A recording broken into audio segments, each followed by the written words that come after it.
So, this video is called Why I Think Historians Are Preaching to the Choir and Why They Need to Stop.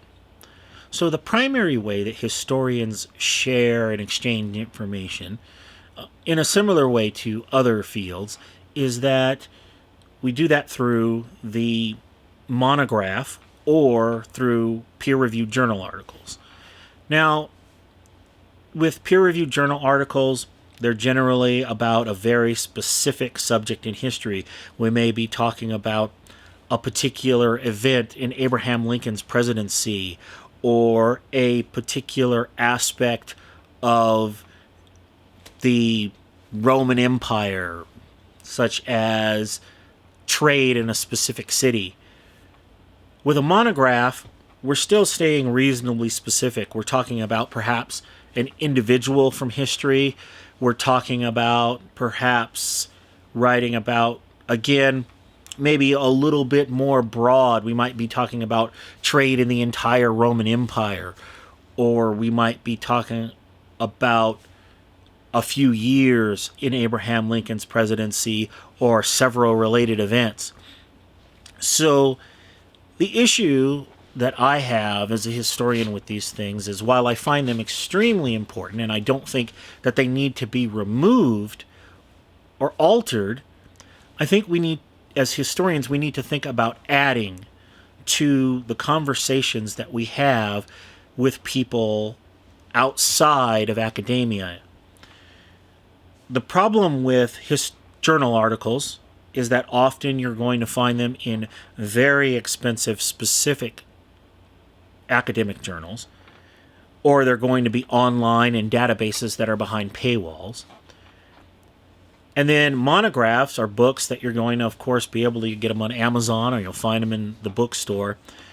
And so these books and articles are being read either by other historians, they're being read by self-proclaimed history buffs, or they're being read by history students, or those students who have to take a history class and they have to read this book to meet the requirements of the class.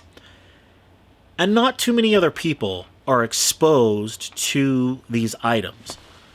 So the issue is that we've created this thing as historians, we've created this thing that history is kind of got this ivory tower kind of positioning where we've kind of disconnected ourselves from the public.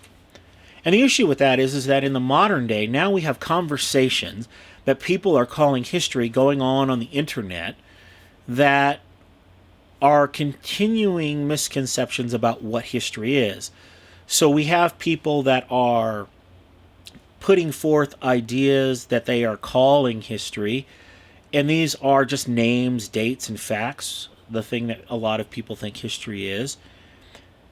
And then we have people who are misinterpreting history. They are spreading information that's not exactly correct.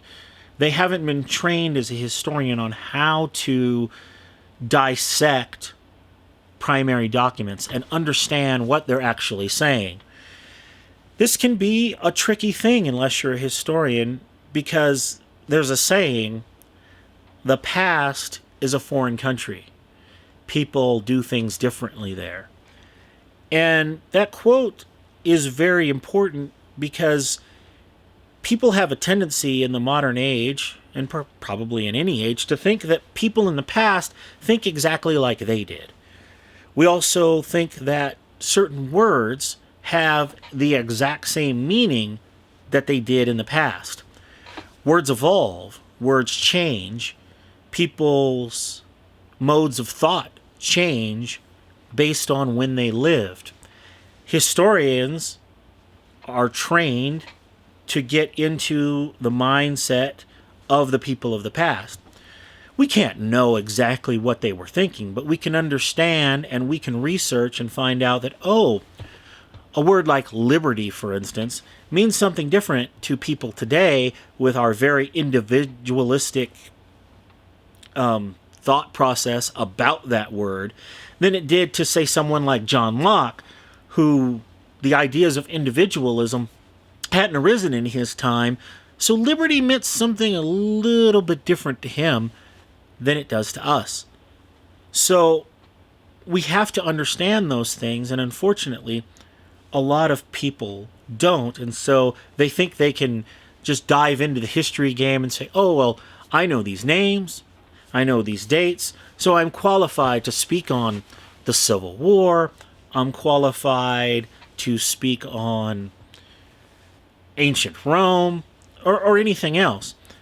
And that's not necessarily true. Certainly, as historians, we welcome people into the conversation about the past, but it can get very sticky when people are spreading misinformation based on how they think history is done.